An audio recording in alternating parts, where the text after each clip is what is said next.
ഞാൻ എങ്ങോട്ട് പോകാനാ? നോട്ടീസ് എൻ്റെ മോൾക്ക് കൊടുത്തിട്ടുണ്ട്, ഇറങ്ങി പോകണം. അത് ഒറ്റയ്ക്ക് കിടക്കുക അവിടെ. അത് തന്നെ ഒറ്റയ്ക്കുള്ള എൻ്റെ ഭർത്താവ് മരിച്ചു പോയി. ഞങ്ങൾക്ക് ഇന്ന് കിട്ടും നാളെ കിട്ടും പട്ടയം എന്ന് പറഞ്ഞ് ഞങ്ങളുടെ ഫോൺ നമ്പർ വരെ വാങ്ങിച്ചുകൊണ്ട് പോയിട്ടുണ്ട്. ആരോ ഇറങ്ങിപ്പോകാൻ പറഞ്ഞിട്ടുണ്ടെങ്കിൽ ഞങ്ങൾക്കത് വേറെ എന്തെങ്കിലും ഒരു വഴി തന്നിട്ട് 3 സെൻറ്റ് സ്ഥലം ഒരു മാടം വെച്ച് തന്നിട്ട് അവർ ഇറങ്ങിപ്പോകാൻ പറയട്ടെ. അല്ലെങ്കിൽ ഞങ്ങൾ ഇറങ്ങി പോകത്തില്ല. ഇല്ലെങ്കിൽ അവർ ഭാര്യ പറക്കി റോട്ടിലിടട്ടെ, ഞങ്ങൾ റോട്ടിൽ കിടന്നോളാം. ഞാനേ ഒരു ബൈപ്പാസ് ഓപ്പറേഷൻ ചെയ്തവനാ. 2012 എൻ്റെ ബൈപ്പാസ് ഓപ്പറേഷൻ കഴിഞ്ഞു. ജീവിക്കാൻ എനിക്കൊരു വഴിയില്ല, അതുകൊണ്ട് ഞാനിത് ചെയ്യുന്നു. സാറേ, ഇലക്ഷന് മുമ്പ് വരെ ഇത് ഇളക്കണ്ടായിരുന്നു. ഇലക്ഷൻ കഴിഞ്ഞ ഉടനെപ്പോഴാണ് ഇത് ഇളക്കേണ്ടത്. ഫോക്കസ് മീഡിയയിലേക്ക് ഏവർക്കും സ്വാഗതം. ഇപ്പോൾ ഞാൻ നിൽക്കുന്നത് പത്തനാപുരം കുമ്പിക്കൽ എന്ന് പറയുന്ന ഒരു പ്രദേശത്താണ്. ഒരു മലയോര പ്രദേശം കൂടിയാണ് പത്തനാപുരത്ത് ഈ കുമ്പിക്കൽ എന്ന് പറയുന്ന പ്രദേശം. ഇവിടെ ഏകദേശം വരുന്ന ഒരു 19ഓളം കുടുംബങ്ങൾ അധിവസിക്കുന്ന KIPയുടെ അതിർത്തിയിലായിട്ട് കഴിഞ്ഞ 50 വർഷ കാലയളവായി താമസിച്ചു വരികയാണ്. അവരുടെ ഉപജീവനം മാർഗം നടത്തി വരുന്ന ഇപ്പോൾ ഈ പെട്ടിക്കട പോലുള്ള കടകൾ പോലും ഒഴിപ്പിക്കാൻ വേണ്ടിയിട്ട് KIP വലിയ നടപടിയാണ് ഇപ്പോൾ സ്വീകരിച്ചിട്ടുള്ളത്. അവർക്ക് ഇപ്പോൾ നോട്ടീസ് അടക്കം കൊടുത്തിരിക്കുകയാണ്. വന്ധ്യവയോധികരായിട്ടുള്ള അമ്മമാരടക്കം അവർക്ക് വളരെയധികം ഒരു വിഷമം തോന്നുന്ന തരത്തിലേക്ക് ഇപ്പോൾ മാറുന്ന ഒരു നടപടിയാണ് KIPയുടെ ഭാഗത്ത് നിന്ന് ഉണ്ടായിട്ടുള്ളത്. അവരുടെ വിഷമങ്ങളും അവരുടെ പരാതികളും അവർക്ക് എന്തുകൊണ്ട് സർക്കാർ പട്ടയം കൊടുക്കുന്നില്ല എന്നുള്ളതാണ് അവരുടെ ചോദ്യചിഹ്നം. അതുകൊണ്ട് അവരിലേക്ക് നമുക്ക് പോകാം. എൻ്റെ പേര് അബ്ദുൽ വഹാബ്. ഞാനിവിടെ വന്ന് 17 വർഷമായി. എൻ്റെ പേര് ജമീല. ഞങ്ങൾ കനാലിൽ പുറമ്പോക്കലെ 10-30 വർഷം കൊണ്ട് കിടക്കുന്നത്. എൻ്റെ ഭർത്താവ് മരിച്ചുപോയി. എല്ലാവർക്കും പട്ടയം തരാമെന്ന് പറഞ്ഞിട്ട് ആർക്കും പട്ടയം തന്നില്ല. ഇപ്പോൾ അവർ നോട്ടീസ് തരുമ്പോൾ ഞങ്ങൾ ഇറങ്ങിപ്പോകണമെന്ന്. ഞങ്ങൾ എങ്ങോട്ട് ഇറങ്ങിപ്പോകാനാണ്? ഞങ്ങൾക്ക് വേറെ വഴിയൊന്നുമില്ല പോകാനെ കൊണ്ട്. ഇപ്പം 35 വർഷം കൊണ്ട് ഈ കട ഞങ്ങളുടെ വയറിന്. ഞാൻ എൻ്റെ കച്ചവടം ചെയ്ത് ഒരു കിലോ അരി മേടിച്ച് കഞ്ഞി വെച്ച് കുടിച്ചുകൊണ്ട് കിടക്കുക. പിന്നെ ഞാൻ ഈ നാട്ടുകാരുടെ സഹായം കൊണ്ട് ഞാൻ ഇവിടെ കിടക്കുന്നു. അല്ല, ഈ കട പൊളിച്ചു പോയാൽ എൻ്റെ കാര്യം അതോറിയ. ഞാൻ എവിടെ പോയി കിടക്കും? അതുകൊണ്ട് എനിക്ക് ആരോരുമില്ല. സർക്കാരല്ലാതെ വേറെ ആരും എനിക്കില്ല. സർക്കാരോ ഇറങ്ങിപ്പോകാൻ പറഞ്ഞിട്ടുണ്ടെങ്കിൽ ഞങ്ങൾക്കത് വേറെ എന്തെങ്കിലും ഒരു വഴി തന്നിട്ട് 3 സെൻറ്റ് സ്ഥലം ഒരു മാടം വെച്ച് തന്നിട്ട് അവർ ഇറങ്ങിപ്പോകാൻ പറയട്ടെ. അല്ലെങ്കിൽ ഞങ്ങൾ ഇറങ്ങി പോകത്തില്ല. ഇല്ലെങ്കിൽ അവർ ഭാര്യ പറക്കി റോട്ടിലിടട്ടെ, ഞങ്ങൾ റോട്ടിൽ കിടന്നോളാം. ഒരു ഉപജീവനമാർഗ്ഗം ഇല്ലാത്തതുകൊണ്ട് ഞാൻ ഇവിടെ ഒരു ചെറിയ സ്ഥാപനമൊക്കെ വെച്ചൊരു ചെറിയ ചായ കച്ചവടവും കാര്യങ്ങളൊക്കെ ആയിട്ട് ജീവിച്ചു പോവാം. ഞാനൊരു ബൈപ്പാസ് ഓപ്പറേഷൻ ചെയ്തവനാണ്. ഞാൻ നേരത്തെ മീൻ കച്ചവടവും കാര്യങ്ങളൊക്കെ ചെയ്ത് നല്ല രീതിയിൽ ജീവിച്ചുകൊണ്ടിരുന്ന കക്ഷിയാണ്. എനിക്കിപ്പോൾ അതുകൊണ്ടൊന്നും ചെയ്യാൻ നോക്കാത്തതുകൊണ്ട് ഞാൻ ഇങ്ങനെ എൻ്റെ കുഞ്ഞുങ്ങളെ പറ്റാൻ വേണ്ടി ചെയ്യുക. വേറെ ഒരു മാർഗ്ഗം ഉണ്ടായിരുന്നെങ്കിൽ നമ്മളിതൊന്നും ചെയ്യാതിരിക്കുന്നത്. ഇപ്പോൾ ഞങ്ങളെ ഇറക്കാൻ വേണ്ടിയുള്ള നോട്ടീസും കാര്യങ്ങളൊക്കെ മറ്റുള്ള രീതികളിൽ ഓരോ ആരോപണങ്ങൾ കൊണ്ടുവരിക.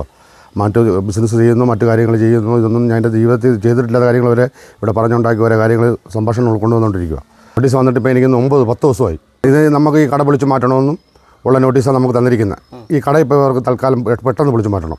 പിന്നെ വീട്ടിൻ്റെ കാര്യത്തിനകത്ത് ഒരു തീരുമാനം വന്നിട്ടില്ല. ഇങ്ങനെ ഇപ്പോൾ ഇത് ഇവർക്ക് നിരന്തരമായിട്ട് ഇത് പൊളിച്ച് മാറ്റണമെന്നാണ്. ഇപ്പോൾ ഈ ഇലക്ഷൻ കഴിയുന്നതിന് മുമ്പേ വരെ പ്രശ്നങ്ങളില്ലായിരുന്നു. ഇലക്ഷൻ കഴിഞ്ഞിട്ട് പിറ്റേന്നിട്ട് 3-ാം ദിവസം നോട്ടീസ് അവിടെ പോയി. അവിടെ നിന്ന് അവർ 4-ാം ദിവസം ഇവിടെ നോട്ടീസ് എനിക്ക് കൊണ്ട് തന്നു. ആ നോട്ടീസ് എൻ്റെ കൈവശം ഇരിപ്പുണ്ട്. കംപ്ലയിൻറ്റ് പോയിരിക്കുന്നതെന്ന് പറഞ്ഞു കഴിഞ്ഞാൽ നമുക്ക് അവർക്ക് വണ്ടി തിരിയാനുള്ള ബുദ്ധിമുട്ട്. ഇവിടെ ഇപ്പം ഞങ്ങൾ ഇവിടെ 9 വീട്ടുകാരെ താമസമുള്ളൂ. ഇവിടെ വലിയ വണ്ടിയൊന്നുമില്ല. ഒരു ഓട്ടോയോ കാറോ ഒക്കെ പോകാനുള്ള സൗകര്യങ്ങൾ ഇഷ്ടം പോലെ ഇവിടെ ഉണ്ട്. 17 വർഷം കൊണ്ട് വണ്ടി പോകുന്നുമുണ്ട്, വരുന്നുമുണ്ട്. പിന്നെ അപ്പുറത്ത് അവരുടെ കടക്ക് അതും ഒരു ബുദ്ധിമുട്ടാണെന്ന് അവർ പറഞ്ഞു. അപ്പോൾ ഈ 2 കട പൊളിക്കുന്നതിൻ്റെ കാര്യം അവർ പറഞ്ഞു. എന്നാൽ ഈ ഇടയിരിക്കുന്ന മാടക്കടയുടെ കാര്യമൊന്നും അവർ പറഞ്ഞില്ല. ഞാൻ ചോദിച്ചപ്പോൾ എൻ്റെ അടുത്ത് പറഞ്ഞിട്ട് ഈ 2 കട നിരന്തരമായിട്ട് പൊളിച്ച് മാറ്റണം. പിന്നെ ഇന്നലെ 2 ദിവസം കഴിഞ്ഞപ്പോൾ പറഞ്ഞു 5 കട പൊളിക്കാനുള്ള നിയമമുണ്ട് ആടപ്പാറ വരെ തന്നത്. ഇത് KIP കൊണ്ട് തന്നു. KIP എനിക്ക് അലഞ്ഞൂർ എന്നാ കൊണ്ട് തന്നെ മന്ത്രിക്ക് കൊടുത്തെന്ന് പറഞ്ഞു. മന്ത്രി ഇത് KIP അവരെ സ്വാധീനിച്ചു. അവിടെ നിന്ന് അവർ 3-ാമത്തെ ദിവസം ഈ പേപ്പർ മേടിച്ചിട്ടാണ് എനിക്ക് കൊണ്ടുവന്ന് ഇവർ തരുന്നത്. അപ്പോൾ ഇത് കൊടുത്ത ആൾ പറഞ്ഞത് അവരിതിനൊരു നടപടി എടുക്കാത്തത് അവരുടെ അടുത്തുനിന്ന് ഞങ്ങളുടെ അടുത്തുനിന്ന് ക്രമത്തിലധികം കപ്പങ്ങൾ മേടിച്ച് പണം മേടിച്ചിട്ടാണ് ഇതിനൊരു നിയമങ്ങൾ എടുക്കാത്തതെന്ന് അവരെ പുച്ഛിപ്പിച്ച് കൊണ്ടുവന്ന ഉദ്യോഗസ്ഥന്മാരെ. മനസ്സിലായില്ലോ? ഞാനേ ഒരു ബൈപ്പാസ് ഓപ്പറേഷൻ ചെയ്തവനാണ്. 2012 എൻ്റെ ബൈപ്പാസ് ഓപ്പറേഷൻ കഴിഞ്ഞു. ജീവിക്കാൻ എനിക്കൊരു വഴിയില്ല, അതുകൊണ്ട് ഞാനിത് ചെയ്യുന്നു. ഞാൻ എൻ്റെ തൊട്ടപ്പുറത്ത് അതും കനാലിപ്പുറമ്പോക്കല്ല ഞാൻ കിടക്കുന്നത്. ഒരു വീട് വെച്ച് കിടക്കുന്നത് ഒരു കനാലിപ്പുറമ്പോക്കിൽ തന്നെ. ഞാനിവിടെ മൊത്തം താമസമായിട്ട് 17 വർഷമായി. അതിന് മുമ്പ് എനിക്ക് 5 സെൻറ്റ് സ്ഥലവും ഒരു വീടും ഉണ്ടായിരുന്നു. അത് ഞാൻ എൻ്റെ ഒരു പെൺകുഞ്ഞിന് വേണ്ടി ഞാൻ അതിന് കല്യാണം ചെയ്ത് കൊടുത്തു. പിന്നെ എനിക്ക് കിടക്കാടം വേണ്ടായോ. ഞാൻ അങ്ങനെ വന്ന് കനാലിപ്പുറമ്പോക്ക് ഒരു സെറ്റും വെച്ച് ഇങ്ങനെ കിടക്കുക.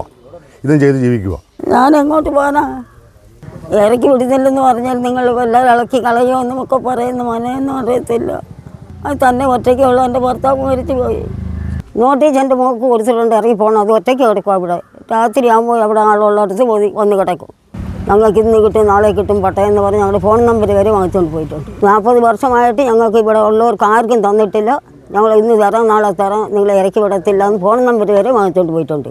ഞാൻ 40 വർഷം കൊണ്ട് ഇവിടെ കിടക്കുക. ഞങ്ങളുടെ എല്ലാം ഞങ്ങളുടെ നാട് ഇത് തന്നെ. ആര് വന്നാലും മുമ്പക്കുട്ടി ഞാൻ എൻ്റെ ഒരു മൂത്ത് മരുമകളുമാടെ താമസം ഞങ്ങളുടെ പേര് ചോദിച്ചാൽ പുറം പോകത്തുള്ളൂ അളവ് എടുത്തിട്ട് പോയി കിടക്കുന്നത്. തെമ്മല കനാൽ പുറമ്പോക്കിൽ താമസിക്കുന്ന കുറേ കടക്കാരും വീടുകാരും ഉണ്ട്.